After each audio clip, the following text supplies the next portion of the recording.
So some big news, Midea just announced a recall on their very popular U-shaped window AC units.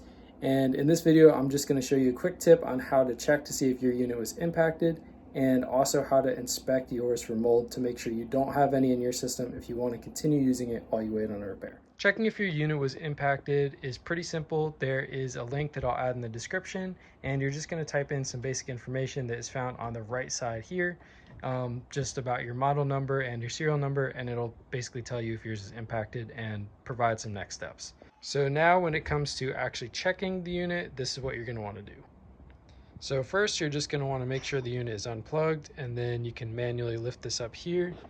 And then you'll want to use a flashlight and look at these blue pieces back here. And if there is mold, if you use a light, you'll be able to see it a lot clearer, but you would see spores and little spots on there. That's kind of the main thing to look for there.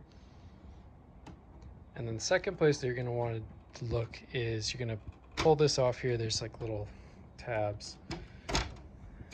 And once you take this off, you'll see that there's then this filter, which you can just pull down and remove.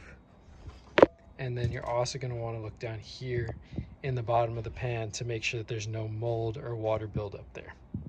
And that's all there is to it. And if you don't see any mold in those places, you should be safe to go until you are able to get a repair, but just keep an eye on those two areas while you do.